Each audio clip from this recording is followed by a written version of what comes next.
Hi hello అందరికీ నమస్తే. Welcome to our YouTube channel. Firstly మీరు మొదటిసారి మన ఛానల్ని చూస్తున్నట్టయితే please subscribe to our channel. అతి త్వరలో మనకి టెట్ ఎగ్జామ్స్ ఉన్నాయి కదా, దానికి అనుగుణంగా మనము ఎంత ప్రిపేర్ అయినా ఆ ఎగ్జామ్ పాయింట్ ఆఫ్ వ్యూలో మనం ఎంత అటెంప్ట్ చేసామనేది చాలా చాలా ఇంపార్టెంట్ అనమాట.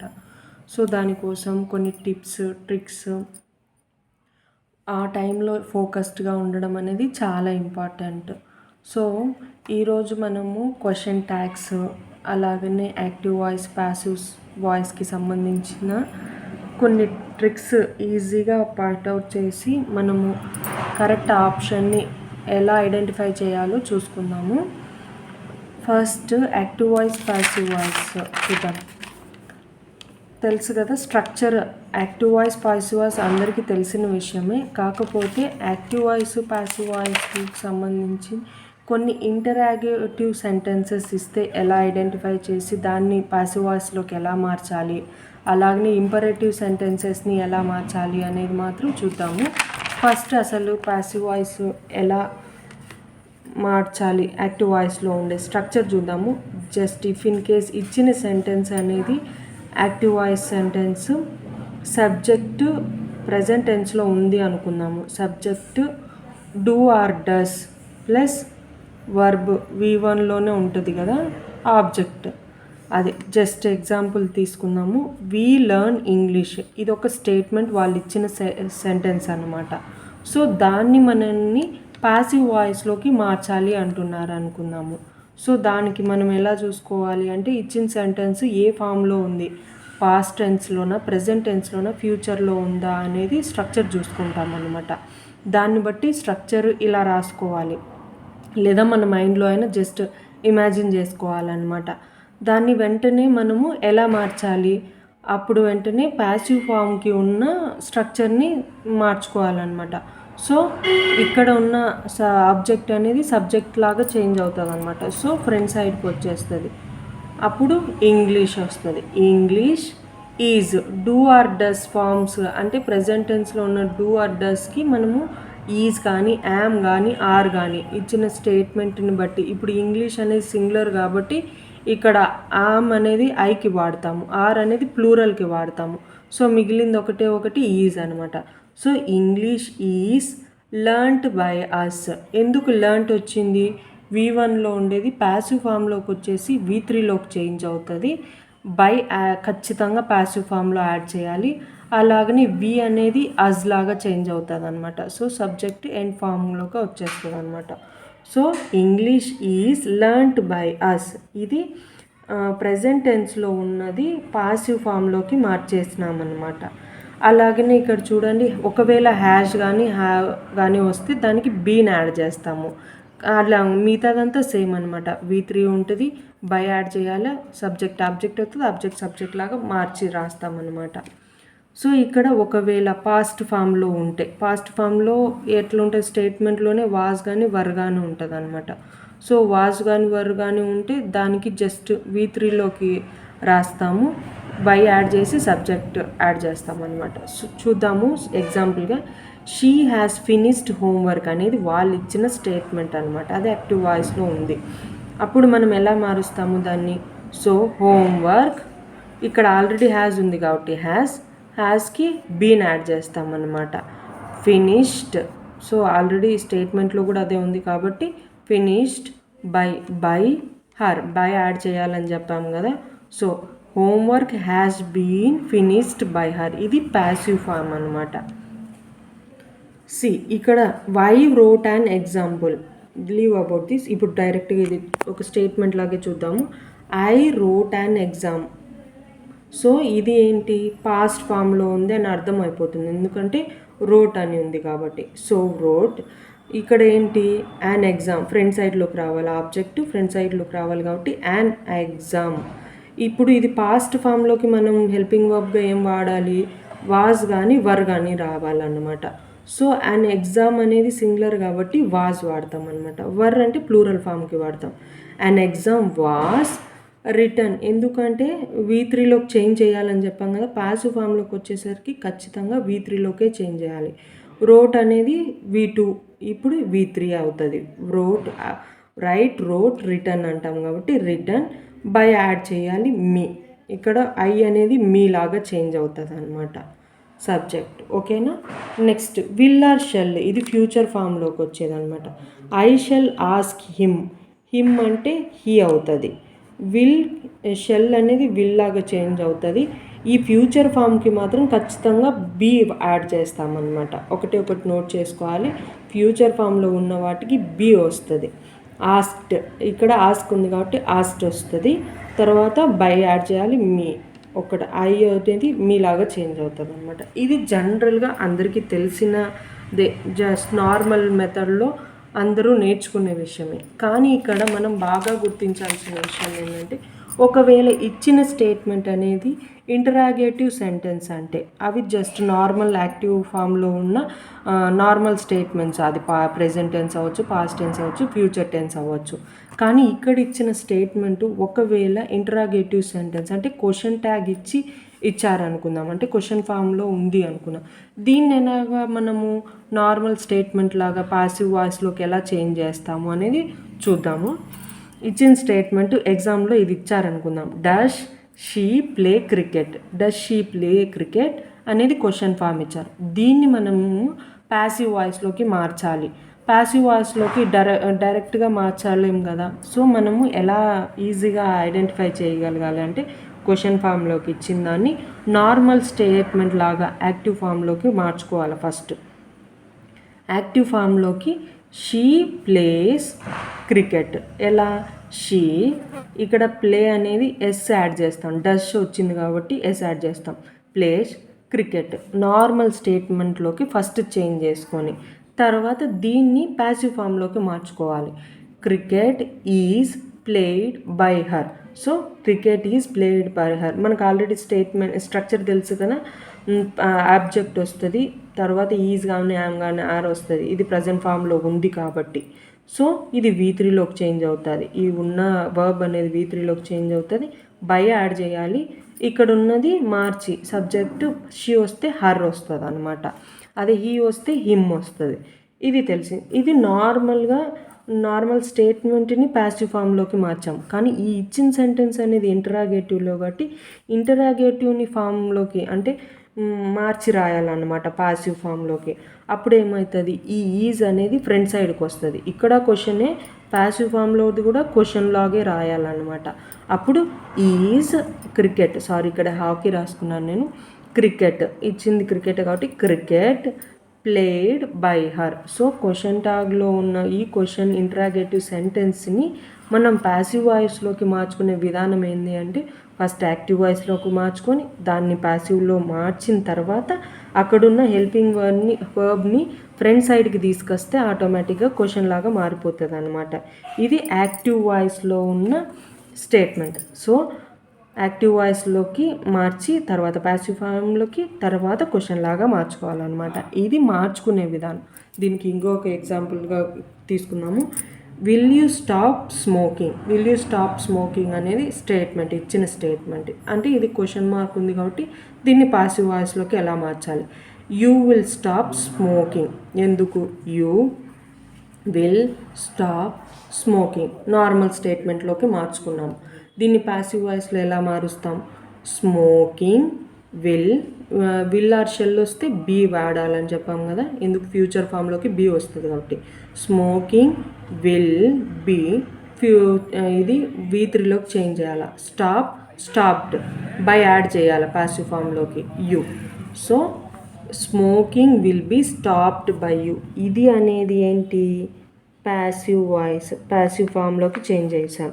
ఫస్ట్ యాక్టివ్ వాయిస్లోకి చేంజ్ చేసాం. ఆ చేంజ్ చేసిన దాన్ని ప్యాసివ్ వాయిస్లోకి మార్చుకొని ఆ పాసివ్ వాయిస్ని మనం క్వశ్చన్ మార్క్ ఇచ్చారు కాబట్టి దాన్ని ఇక్కడున్న హెల్పింగ్ వర్బ్ని will smoking being as it is be stopped by you. ఈ స్టేట్మెంట్ని as it is just helping వర్బ్ని ఫ్రంట్లోకి తెచ్చేస్తే ఆటోమేటిక్గా ఇంటరాగేటివ్లో ఉన్న ప్యాసివ్ ఫామ్లోకి మారిపోతుంది అనమాట. ఇలాగనే ఇంకొకటి కూడా, have you seen a tiger. ఇది నార్మల్ స్టేట్మెంట్లోకి యాక్టివ్ వాయిస్లోకి మార్చుకున్నాము. అంటే యాక్టివ్ ఫామ్లో మార్చుకుంటే you have seen a tiger అవుతుంది. దీన్ని ప్యాసివ్ వాయిస్లోకి చేంజ్ చేసేయడం ఎలాగా అంటే, ఏ టైగర్ హ్యావ్ అనేది హ్యాజ్, ఎందుకు ఇది సింగులర్ కాబట్టి, has been seen by you. ఇక్కడ సీన్ ఆల్రెడీ ఉంది కాబట్టి వీత్రిలోనకే ఉంది, సీన్ బై యూ. ఇది పాసివ్ ఫామ్ అనమాట. దీన్ని మనము పాసివ్ ఇంటరాగేటివ్ సెంటెన్స్ని ఎలాగా చేసుకుంటాము అంటే జస్ట్ హ్యాజ్ ముందుకు వస్తుంది, హ్యాజ్ ఏ టైగర్, మిగతా స్టేట్మెంట్ అంతా బీయింగ్ సీన్ బై యూ. ఎందుకు ఇది అంటే ఆల్రెడీ ఆప్షన్స్లో 4 ఉంటాయి. మనం ఐడెంటిఫై చేసేటప్పుడు 2 ఆప్షన్స్ దగ్గర ఆగిపోవడం కానీ కన్ఫ్యూజ్ అవ్వడం కానీ జరుగుతుంది అనమాట. దానికోసమే జస్ట్ అన్ని ఇచ్చిన క్వశ్చన్స్ దగ్గరికి మనం ఫాస్ట్గా ఆన్సర్ చేయలేము కదా. సో కొన్నిటి దగ్గర మాత్రమే మనం ఎక్కువ టైం టేకింగ్ తీసుకుంటాం అనమాట. దీనికోసం టైం ఇన్వెస్ట్ చేసినా పర్వాలేదు, మనం కరెక్ట్ ఆన్సరే పెట్టాలన్నమాట. సో దానికోసము మనము ఇలాగా రాసుకున్నా పర్వాలేదు, స్ట్రక్చర్ని రాసుకొని దానికి అనుగుణంగా మనము కరెక్ట్ ఆన్సర్ని ఐడెంటిఫై చేస్తాము. నెక్స్ట్ ఇంపరేటివ్ సెంటెన్స్ అయితే ఒకవేళ ఇచ్చిన స్టేట్మెంట్ ఇంపరేటివ్ సెంటెన్స్ అని ఎలా గుర్తుపెడతామంటే అడ్వైజ్ అవ్వచ్చు, అది సజెషన్ అవ్వచ్చు, ఒక ఆర్డర్ అవ్వచ్చు, రిక్వెస్టింగ్ అవ్వచ్చు, కమాండ్ ఇవ్వచ్చు. ఒకవేళ రిక్వెస్టింగ్ అయితే ప్లీజ్ అనే సెంటెన్స్ ఉంటుంది అనమాట. వీటన్నిటిని మనము ఇంపరేటివ్ స్టేట్మెంట్స్ అంటాం. దీన్ని మనం ఒకవేళ ప్యాసివ్ ఫామ్లోకి మార్చాలి అంటే ఎలా మారుస్తామంటే దానికి ఒక స్ట్రక్చర్ ఉంది. లెట్ వాడి ఇచ్చింది ఆబ్జెక్ట్ తీసుకొని బి యాడ్ చేస్తామన్నమాట. లెట్ వస్తుంది, బి వస్తుంది, డైరెక్ట్ V3లోకి చేంజ్ అవుతారు. ఇక్కడ ఏమి ఇవ్వలేదు, జస్ట్ ఓపెన్ ద డోర్ అని ఉందన్నమాట. సో ఈ ఓపెన్ ద డోర్ అనే దాన్ని స్టేట్మెంట్ని మనం పాసివ్ ఫామ్లోకి ఎలా రాస్తాము అంటే just let the door be వాడతాం అనమాట. ఎందుకు ఇక్కడ బై రాలేదు అంటే ఇది అన్ని ఇంపరేటివ్ స్టేట్మెంట్స్ అనమాట. ఇంపరేటివ్ సెంటెన్సెస్ ఎట్లుంటాయంటే ఒక అడ్వైస్ లాగా, సజెషన్ లాగా, ఒక ఆర్డర్ లాగా, ఇవన్నిటిని మనము ఈ సెంటెన్సెస్ అన్నిటిని మనం ఇంపరేటివ్ సెంటెన్సెస్ అంటాం అనమాట. అలా చూసిన వెంటనే ఓపెన్ ద డోర్ అనేది ఏంటి అంటే ఓపెన్ ద డోర్ అనేది సజెషన్ లాగా అనమాట. డోర్ ఓపెన్ చేయి అంటాం కదా, జస్ట్ సజెస్ట్ చేయడం అనమాట. అప్పుడు లెట్ ద డోర్ బి వస్తుంది. ఈ ఓపెన్ అనేది వర్బ్ని ఓపెన్డ్గా మారుస్తామన్నమాట ఇక్కడ. నెక్స్ట్ డోంట్ టెల్ లైస్, ఇది ఒక స్టేట్మెంట్ ఇచ్చింది. డోంట్ టెల్ లైస్ అనేది ఒక అడ్వైజ్ లాగా అనమాట. ఓకేనా, అడ్వైజ్ ఇస్తున్నాం, డోంట్ టెల్ లైస్, అబద్ధాలు చెప్పొద్దు అనేది. ఇప్పుడు చూసిన వెంటనే మనకి డోంట్ టెల్ లైస్ అనేది ఒక అడ్వైజ్ లాగా గమనిస్తాము. ఇచ్చిన సెంటెన్స్లో మనకి ఆప్షన్స్లో ఉంటుంది, ఖచ్చితంగా లెట్ ఇచ్చి ఇస్తారనమాట. ఇంత కాంప్లికేటెడ్గా వస్తేనే క్వశ్చన్ పేపర్, నార్మల్ ఫామ్లోకి మనం ఆల్రెడీ చూసుకున్నాం కదా, ఈ ఫామ్లో ఉంటే ఓకే. ఇంటరాగేటివ్లో ఇచ్చిన, ఇంపరేటివ్లో ఇచ్చిన ఎలా రాయాలి అనే దానికోసము ఇలా కాంప్లికేటెడ్గా ఉన్న వాటిని ఎలా రాయాలి అని చెప్తున్నాను. లెట్ లైస్ నాట్, ఎందుకు డోంట్ డూ నాట్ అని ఉంది కాబట్టి నాట్, బి యాడ్ చేయాలి. టోల్డ్, ఎందుకు టెల్ V3లోకి వచ్చేసరికి టోల్డ్ అవుతుంది. ఒకవేళ రిక్వెస్టెడ్ ఫామ్లో క్వశ్చన్ ఉంటే please close the door, please close the window, ఇది విండో ప్లీజ్ అంటే రిక్వెస్ట్ చేసుకుంటున్నాము, ప్లీజ్ అని అడిగి రిక్వెస్ట్ చేసుకున్న దాన్ని ఎలా చేంజ్ చేస్తామంటే you are requested to close the window, just డైరెక్ట్గా ప్లీజ్ క్లోజ్ ద విండో అనేది రిక్వెస్టెడ్ ఫామ్లో ఉంది కాబట్టి ఇది పాసివ్ ఫామ్లోకి రాసేటప్పుడు you are requested to close the window, ఇట్లా నార్మల్ ఫామ్లోకి రాసేస్తాం అన్నమాట. This is all about active voice, passive voice. కొంచెం కన్ఫ్యూజన్గా ఉన్న 2 times వింటే ఆటోమేటిక్గా మనకి అండర్స్టాండ్ అవుతుంది అనమాట. సో ఇది మార్క్ మిస్ కాకూడదు అంటే కొంచెం టైం తీసుకున్న, ఒక 10 minutes ఎక్స్ట్రా ఇన్వెస్ట్ చేసినా పర్వాలేదు, కానీ మనం మార్క్ని అయితే కోల్పోకూడదు. కాబట్టి ఇదంతా మళ్ళీ రివిజన్ వెళ్ళే ముందైనా రివిజన్ చేసుకోండి. So next come to question tags. క్వశ్చన్ ట్యాగ్స్ని ఎలా రాయాలి మనము? ఫస్ట్ ఇచ్చిన స్టేట్మెంట్ ఒకవేళ పాజిటివ్ స్టేట్మెంట్ అయితే దాన్ని నెగిటివ్లోకి క్వశ్చన్ ట్యాగ్ వచ్చేస్తుంది. ఒకవేళ ఇచ్చిన స్టేట్మెంటే నెగిటివ్ స్టేట్మెంట్ అయితే అప్పుడు ఆటోమేటిక్గా పాజిటివ్ ట్యాగ్ వస్తుంది అనమాట. ఎలా చూడండి. For example, you aren't A teacher, you aren't A teacher. దీనికి క్వశ్చన్ ట్యాగ్లోకి వచ్చేసరికి ఇక్కడ ఆరెంట్ అనేది నాట్ వచ్చింది కాబట్టి ఇది నెగిటివ్ స్టేట్మెంట్. ఈ నెగిటివ్ స్టేట్మెంట్ క్వశ్చన్లోకి వెళ్ళేటప్పుడు ఏమవుతుంది, యు ఆరెంట్ ఏ టీచర్ అన్నప్పుడు క్వశ్చన్ ట్యాగ్ వచ్చేసరికి ఆర్ యు ఆర్. ఈ ఆర్ అనేది ఈ హెల్పింగ్ వర్బ్ అనేది ఆర్ లాగే మారిపోతుంది. యు ముందు ఉంది కాబట్టి ఈ సబ్జెక్ట్ వెనక్కి వస్తుంది అనమాట. ఆర్ యు క్వశ్చన్ లాగా అడుగుతున్నాం అనమాట, మీరు ఆర్ యు మీరేమైనా. సో ఆర్ యు ఓకేనా. ఆర్ నాట్ ఉంది కాబట్టి పాజిటివ్లోకి మారిపోతుంది, నాట్ రాదనమాట క్వశ్చన్ ట్యాగ్లో. Next he isn't crazy or he is not crazy. అప్పుడు ఇది నార్మల్ స్టేట్మెంట్ కదా, నేను క్వశ్చన్ లాగా చదువుతున్నాను. So he is not crazy. Next దాన్ని క్వశ్చన్ లాగా మార్చేటప్పుడు ఏమవుతుంది, ఈజ్ ఈ హెల్పింగ్ వర్బ్ ఈజే అవుతుంది పాజిటివ్లో కాబట్టి నాట్ రాదు. సో ఈ ముందరున్న సబ్జెక్టు క్వశ్చన్లోకి వస్తుంది అనమాట. ఈజ్ హీ అని అడుగుతున్నాం అనమాట క్వశ్చన్ లాగా. Next he was not relaxed. ఇక్కడ నాట్ ఉంది కాబట్టి క్వశ్చన్లోకి వచ్చేసరికి నాట్ రాదనమాట, అక్కడున్న హెల్పింగ్ వర్బే వస్తుంది, వాజే వస్తుంది. వర్ అయితే వర్ వస్తుంది, దే ఉంది కాబట్టి దే వస్తుంది. You don't speak French. So don't వచ్చింది కాబట్టి డూ, నాట్ అవసరం లేదు, డూ యూ ఆడికి క్వశ్చన్ ట్యాగ్లోకి మార్చేస్తాం అనమాట. You did not study, did you. ఓకేనా. ఇలాంటివన్నీ ఈజీగానే మనం ఐడెంటిఫై చేయగలుగుతాం ఫ్యూచర్ ఫామ్లో ఉంటే. ఒకవేళ యూ వోంట్ ఫెయిల్, విల్ ఎందుకు వోంట్ అనేది విల్ నాట్ అనేది రాస్తాం అనమాట, సపరేట్ చేసి రాసినప్పుడు.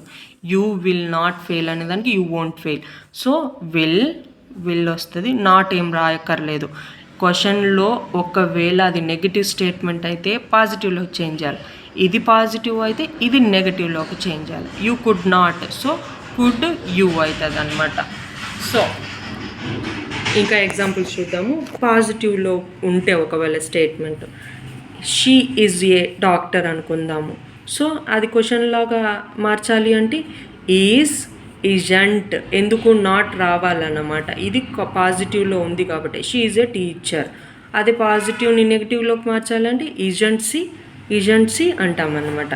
Next they could help him అనుకుందాం. ఒకవేళ దే కుడ్ అనేది ఏమైంది, ఇప్పుడు దీన్ని నెగిటివ్లోకి మార్చాలి కదా. సో కుడ్ నాట్, దే వచ్చింది కాబట్టి దే, కుడన్ దే వస్తుంది అనమాట. The bus stops at bus stop అనుకుందాం. The bus stops. సో ఇక్కడ స్టాప్స్ వచ్చింది కాబట్టి ఐఎస్ వస్తుంది. ఓకేనా. సో దీనికి నాట్ యాడ్ చేయాలి, ఇది పాజిటివ్లో ఉంది కాబట్టి. Isn't it. ఓకేనా. ఇట్ ఎందుకైంది, బస్ని ఇట్ లాగా వాడతాం అన్నమాట. ఏదైనా ఒక ఆబ్జెక్ట్ని ఇట్ లాగా చెప్తాం. Next I M never seen it అని అనుకుందాం స్టేట్మెంట్. సో యామ్ ఐ ఈ ఎందుకు ఇక్కడ నెగటివ్లోకి మార్చలేదు, ఇది పాజిటివ్ లాగా ఉంది కదా అనుకుంటే కాదు. నెవర్ ఇలాంటివన్నిటిని ఆల్వేస్ నెగటివ్ స్టేట్మెంట్ లాగే తీసుకుంటాం అన్నమాట, దీనికేం మళ్ళీ వాడం. అలాంటి కొన్ని వర్డ్స్ ఏంటి అంటే స్టేట్మెంట్స్ ఒకవేళ బేర్లీ కానీ, హార్డ్లీ కానీ, నెయిదర్ కానీ, నోబడీ, నన్, నథింగ్, సెల్డమ్ ఇలాంటివన్నీ నెగటివ్ స్టేట్మెంట్సే. ప్రత్యేకంగా మనం నాట్ ఏం యూజ్ చేయక్కర్లేదు. See for example nobody went to the meeting. So ఎవ్వరూ మీటింగ్కి వెళ్ళలేదు, అది నెగిటివ్ స్టేట్మెంట్ లాగే. డైరెక్ట్గా దీన్ని మార్చేటప్పుడు వెంట్ అనేది పాస్ట్ ఫామ్లో ఉంది కాబట్టి ఇక్కడ వచ్చేసరికి డిడ్ వస్తుంది అనమాట. ఇది కూడా ఇంపార్టెంటే. ఇచ్చిన వర్డ్ డైరెక్ట్గా రాయడం చాలా ఈజీ, కానీ ఇక్కడ ఏది లేకుండా వర్బ్ని చూసుకోవాలా. ఒకవేళ ఇలాంటివి ఏవి హెల్పింగ్ వర్బ్స్ లేకపోతే మనం డైరెక్ట్గా ఏం చూసుకోవాలంటే వర్బ్ చూసుకోవాలి. వర్బ్ వచ్చేసి ఏ ఫామ్లో ఉంటే ఆ ఫామ్లోకి మనం క్వశ్చన్ని తీసుకురావాలి. ఇక్కడ వెంట్ అనేది పాస్ట్ ఫామ్ కాబట్టి డిడ్ వస్తుంది. డిడ్. దే ఎందుకు రాసాము అంటే నోబడీ అనేది చాలామంది కాబట్టి, ఎవరు వెళ్ళలేదు అంటే చాలామంది కదా, ఒకరి గురించి మాట్లాడట్లేదు కాబట్టి ఇక్కడ దే అయింది. సో క్వశ్చన్ ట్యాగ్ ఎలా మారాలి, డిడ్ దే లాగా మారాలన్నమాట. Nothing is ready. So nothing అనేది ఇక్కడ నెగిటివ్ స్టేట్మెంట్ లాగే వస్తుంది అనమాట. Nobody, nothing, barely, hardly, neither, ఇక్కడ చెప్పినాం కదా నెవర్, ఇలాంటివన్నిటిని నెగిటివ్ స్టేట్మెంట్ లాగే తీసుకోవాలి. సో ఈజ్ అనేది ఆల్రెడీ ఉంది కాబట్టి ఈజ్. నెక్స్ట్ నథింగ్ అనేది ఏది, ఒక వస్తువు లాగా చెప్తామన్నమాట, ఏది కాబట్టి ఇట్ లాగా అనమాట. సో ఇచ్చిన స్టేట్మెంట్ అనేది ఒకవేళ పాజిటివ్ స్టేట్మెంట్ అయితే నెగటివ్ ఫామ్లోకి ట్యాగ్ యాడ్ చేయాలి. ఒకవేళ ఇచ్చిన స్టేట్మెంట్ అనేది నెగిటివ్ స్టేట్మెంట్ అయితే ట్యాగ్ని మనము పాజిటివ్ లాగా చేంజ్ చేయాలన్నమాట. ఇదంతా ఎక్కువ ప్రాక్టీస్ మీద వస్తుంది. కాకపోతే ఇది ఒక ట్రిక్ లాగా మనం గుర్తుపెట్టుకోవాలి. స్టేట్మెంట్ని ఎలా ఈజీగా ఐడెంటిఫై చేయాలి. ఇచ్చిన స్టేట్మెంట్స్లో ఒకవేళ డైరెక్ట్గా యూ డోంట్ స్పీక్ ఫ్రెంచ్ అని ఇచ్చారనుకుందాము, దీన్ని మనము క్వశ్చన్ ట్యాగ్లోకి మార్చేటప్పుడు ఇచ్చిన దాంట్లో కూడా నాట్ ఇచ్చి ఉంటారనమాట. మనకు తెలిసిన విషయం ఏంటి, ఒకవేళ ఇక్కడ నెగిటివ్ అయితే డైరెక్ట్గా మనం పాజిటివ్ ట్యాగ్ యాడ్ చేయాలి అంతే. అంటే ఇచ్చిన స్టేట్మెంట్స్ ఆన్సర్స్లో నాట్ అని ఉన్నిందనుకో, ఎలిమినేషన్ ప్రాసెస్లో మనం తీసేసుకొని డైరెక్ట్గా ఆన్సర్ పెట్టచ్చు అనమాట. సో ఇది ఒక ట్రిక్ లాగా గుర్తుపెట్టేసుకోండి. This is all about question tags, active voice, passive voice. ఇంకా వేటి గురించి అయినా కోర్స్ నేను వీడియోస్ చేస్తూ ఉంటాను. ఇంకా మీకే దాని మీద అయినా ట్రిక్స్ టిప్స్ కావాలి, ఈ స్పెసిఫిక్ టాపిక్ మీద చేయండి అని అంటే ఖచ్చితంగా నేను చేస్తాను. అలాంటి వాటిని ఏమైనా ఉంటే కమెంట్ బాక్స్లో ఖచ్చితంగా తెలియజేయండి. Hope you all understood. Hope it is very helpful to you. Exams అందరూ బాగా రాయాలని కోరుకుంటూ thank you for watching. Please like, share and subscribe. Thank you.